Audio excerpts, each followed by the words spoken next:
Hi, good morning to all of you. IMDA was a merger of the Infocom Development Authority and Media Development Authority. So we have responsibility now for really four aspects. One is Infocom, media as well. So we have the telecoms license, we give out telecoms licenses and media licenses. And also we have responsibility for the software or the IT sector. And last but not least, we also have responsibility for data. So the Personal Data Protection Commission also comes under IMDA. So when we look at IMDA, one of the things that we do is, besides develop regulations, but really to look at how we can develop a dynamic and exciting sector filled with opportunities for growth through an emphasis on talent, for research, for innovation, for enterprise to empower various possibilities. In the area of education, we do a lot as far as exploring innovative use of emerging technologies. And what we'd like to cover is really provide a very enriching learning experience, enhancing teacher quality, and providing students with the necessary digital skills and as you can see in the entire life cycle. And one of the things that I would like to focus on today is really in the areas of the preschool, right up to the primary and secondary sectors.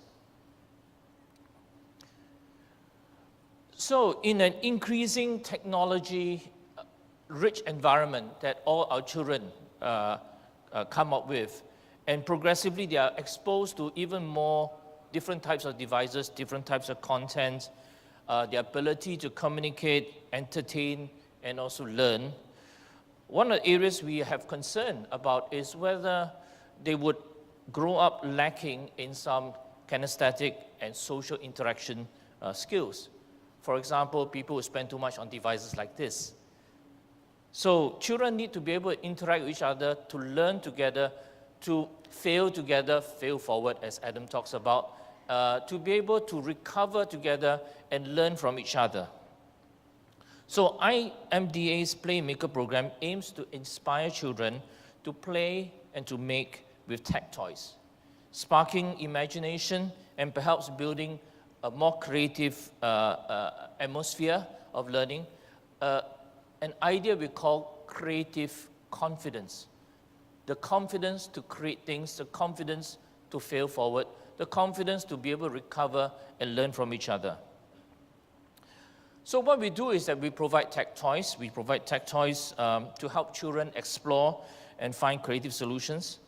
And of course, with the guidance of teachers, the children will acquire various abilities like inventive thinking, logical planning, sequencing through collaborative play. So how do you do that? I mean, you play with blocks, and the blocks allow you to sequence different things according to the structure of the block. You can program toys to then obey instructions based on that sequencing. So this allows them to then develop social skills because you create blocks together. If it doesn't work, you actually work together as a team, various children, even in the preschool setting, to figure out how to debug the thing and get it to do the things that you want it to do. So as part of our program, the technology-enabled toys have been deployed to 160 preschool centers. So these are children before they enter even the formal education. So all over Singapore, 160 schools, and what we do is we focus on the deployment through what we call anchor operators, the ones that have a lot of kindergarten schools so that we can scale up very quickly, and we also work with various welfare organizations. And to help educators better integrate these tech toys in a meaningful way into the curriculum, what we do is we also provide both the technology as well as ground-level support in terms of professional development through various means like symposiums and learning cycles so that the kindergarten teachers know how to use the toys in a meaningful way to both make it an enjoyable experience as well as interesting also a learning experience.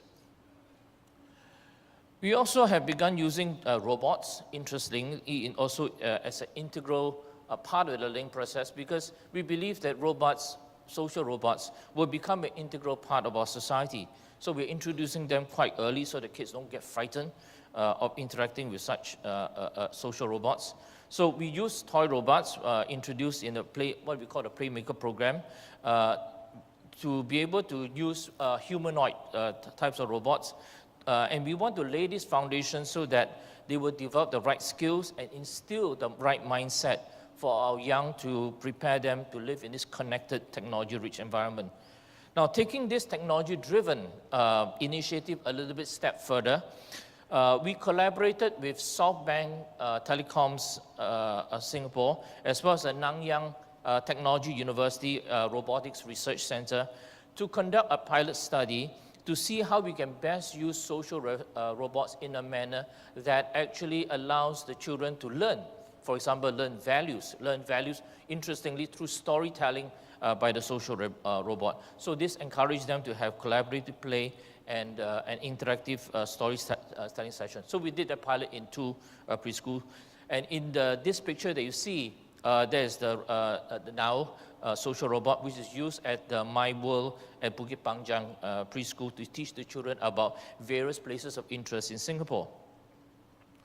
We have also started to explore using another robot as well, the Pepper robot, which was in this picture is done at my first school at Jurong Point. And this again allows them to learn about, interestingly, money counting, where teachers create a supermarket-like setting in their center to teach the kids how to count money after they, of course, have selected the items and are going to check out. So the Pepper itself pretends to be the cashier and helps them learn about counting. So maybe you can play the video. You have chosen flour. The total items you bought out are 2 flour. The subtotal price is 60 cents. Do you want to add more items? Wow, you're not very good. It's paid 60 cents. Is it 60? Inside.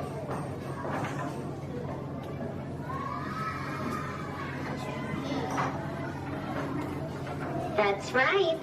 Thank you. So you see the children actually were counting the coins, and then the robot actually scans the table, figures out how much, and then says, yeah, you're right, that's the right answer. So moving on, another activity that we do is this thing that we call Code at SG. And what we do is for children in the primary school and up to the pre-tertiary sector, we launched this thing called the Code at XG, which will see coding and computation thinking being taught at a very early age so that we can enhance our national capability in this area. So we work with relevant stakeholders to introduce coding as well as computation thinking. The first thing we have is a Code for Fun enrichment program, which is a collaboration between IMDA as well as the Ministry of Education Singapore. It's a 20-hour program offered to all primary as well as secondary schools to increase the students' exposure to coding and computation thinking. And the coding is quite simple, but it gives them this creative confidence that they can actually code and can actually make things execute the way they imagine. And the activities includes academic learning of related concepts using things like block-based programming language, such as using a very simple language called Scratch, combining it with robotic kits such as Lego, WeDo, Moway, and also coupling that with activities for the more sophisticated ones using microcontrollers, using things like Arduino as well as Raspberry Pi. This creates this enriching coding experience for the students, and actually as a result of this program, we have seen that a 28% increase in the students' interest to code. Next, we have the Infocom Club. The Infocom Club is a co-curricular activity, so in addition to some of the things they do in the formal program, for primary, secondary, as well as junior college students. And the students are able to hone their computational thinking skills by embarking on an Infocom learning journey roadmap in the area of applications development, cybersecurity, data analytics, and robotics, as well as a maker program. And then we have something called the National Infocom competition, and that's really allows the students to come together, hone their skills, and learn from each other. Of course, it's a competition, but allows them to do things locally as well as to pit this against each other on the regional and also international stage. Next, we have something called the Labs on Wheels, and I covered that a little bit more in interest because there is a Labs on Wheels downstairs that you can also take a look at. So the Labs on Wheels is basically a fleet of buses that we have equipped in Singapore, retrofitted and turned into what we call mobile workshops as well as mobile fabrication labs. This goes up to the schools so that the schools can bring the classroom in and enjoy this session working on a workshop as well as fabrication lab. It's meant for both primary and secondary schools. And this Labs on Wheels also aims to seek students' interest and excite them, increase their passion for technology via engaging as well as experiential activities such as coding games, robotics, virtual reality, 3D technologies, experimenting with things like drones, and of course other features that we once in a while refresh what is available on the bus. Lab on Wheels has been featured in the 2016 COSEN Horizon report on emerging technologies in education. As I mentioned, the bus is downstairs. You can have a look at it. But of course, please schedule yourself to visit the bus. Oh, sorry. Let's go back one. Now, in the area of Internet of Things, we know the Internet of Things is fast approaching us, so we want to expose our students to this aspect of Internet of Things and how they can be helpful in the learning process. We know the students spend a large amount of time in schools, so the question is, it is also a good opportunity for them to learn about the environment in the schools. So if you have Internet of, you have sensors, you can pick up information about environment and let the kid learn about what's going on in the school. For many kids, perhaps they are not so good in abstract thinking. Sometimes it's good to be able to measure things and allow them to see it in a graph, see it so that they can better relate what the teacher is saying, a phenomenon that maybe is harder for them to imagine, but to see the actual impact. So we did a pilot with 5 schools that was done to see how this Internet of Things at schools could enable what we call a more authentic inquiry-based learning supported by data. So, of course, in today's world, a lot of our science and geography for primary as well as for secondary school students, a lot of observations of environment are mostly done within some form of laboratory or maybe taking a field trip out there to observe. But the observations are quite limited. You take them out to the hot sun, after some time they want to get back into the classroom. So therefore, very limited observations. And by putting in sensors out there, you can collect a continuous set of data so that they understand what is going on. So in this picture, what you can see is the students are deciding where they should place this temperature sensor. Of course, you put a different place. Sometimes it's affected by the heat from the walls, windows. So they have to figure out what's the best way and how does that temperature sensor interact with the environment around them, and to know what is the best way to measure the temperature. And this temperature sensor is also linked to a data logger that is transmitting data directly, guess what, into their handphone. And schools take part in this IoT at Schools project are able to see the data from other schools as well, so that they can compare data and try to figure out why the different environments result in the different set of results, and for them to try to make some sense. So by installing the sensors to monitor the environment around them, it gives us this possibility that kids are able to see things on a 24/7 basis, and to give them an opportunity to analyze the trends, spot any irregularities, investigate possible causations, and even suggest possible solutions to interesting real-world problems around them. In fact, it is imagined that this learning through Internet of Things encourages a more investigative mindset and cultivate this inquiry-based learning by them interacting with the sensors and real-time data. Just to give an example, one of our pilot schools actually had an interesting finding. Their school is in the northern part of Singapore, very near to the causeway. The causeway is the road link between Singapore and Malaysia. And so they had these sensors which monitors the level of carbon monoxide. And interestingly, they kept the data logging on, and it was a school holiday. When they came back from a school holiday, they found a huge spike in carbon monoxide during the school holiday. And one could ask, how come there's a spike in carbon monoxide when it's a school holiday, there are no cars driving into the school? So what's going on? Because they could relate that generally when parents picked up the kids, the carbon monoxide guide goes up because the cars are here picking up the kids. But why during the school holidays? And the students actually figured it out. We have this phenomenon called the causeway jam. During the school holiday, people want to drive up to Malaysia, and people from Malaysia drive down to Singapore. So there is jam. So many cars are jammed along the causeway. The carbon monoxide level actually went up during the holiday season. And that was an eye-opener for the kids. They could not have imagined such a phenomenon. So this is a classic example how data visualization and learning about something abstract, concepts like carbon monoxide, can be made a lot more visible for the children. So next one is embarking on use of data analytics to better provide what we call a personalized learning environment.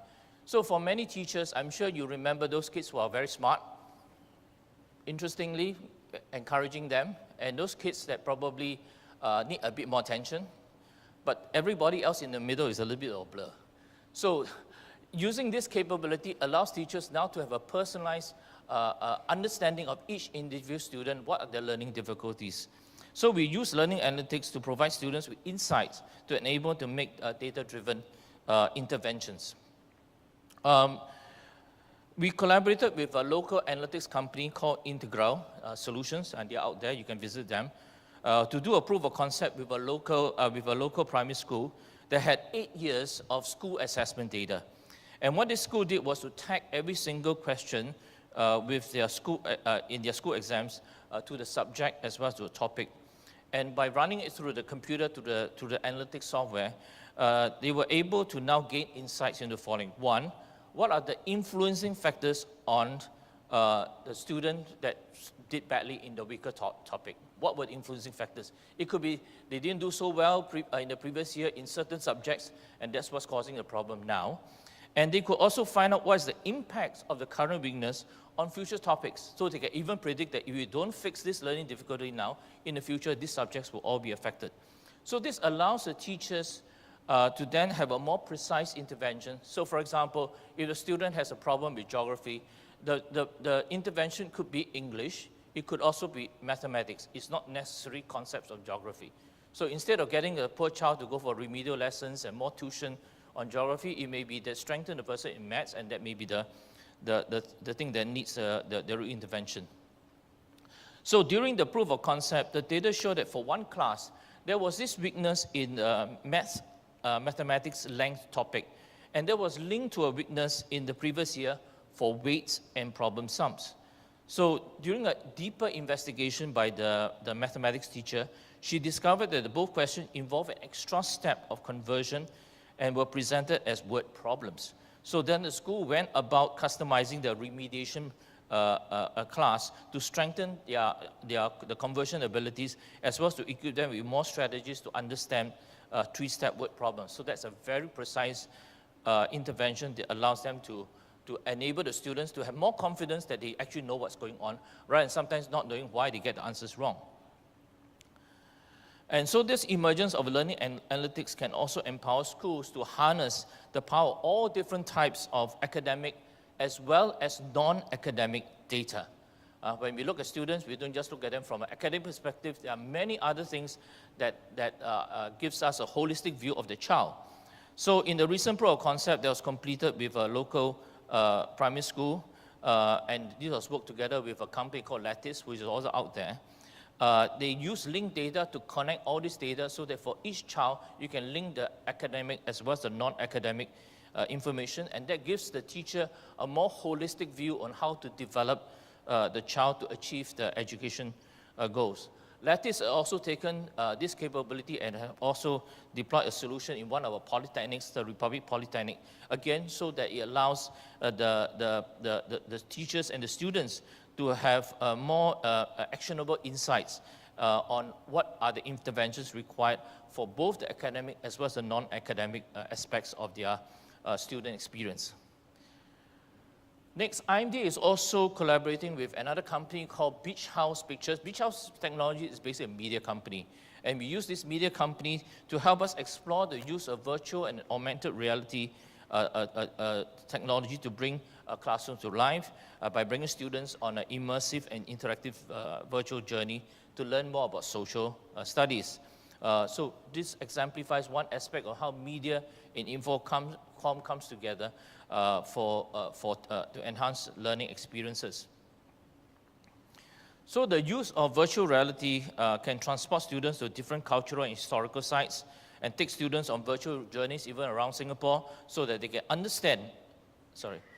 can better understand the world and interconnectedness of Singapore in the world that they live in.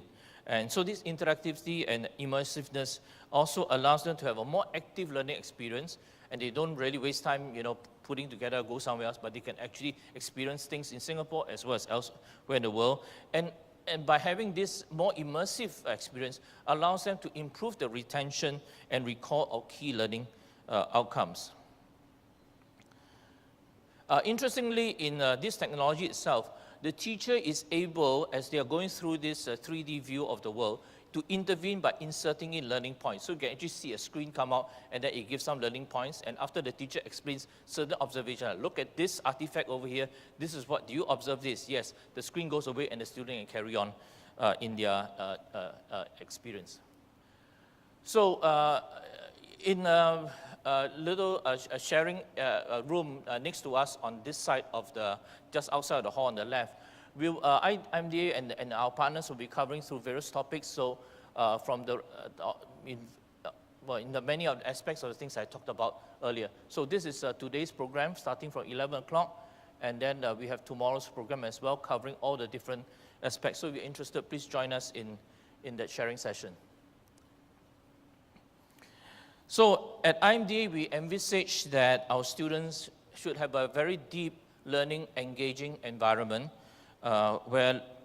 because we will be increasingly living in a smart environment, which will be a way of life for future generations.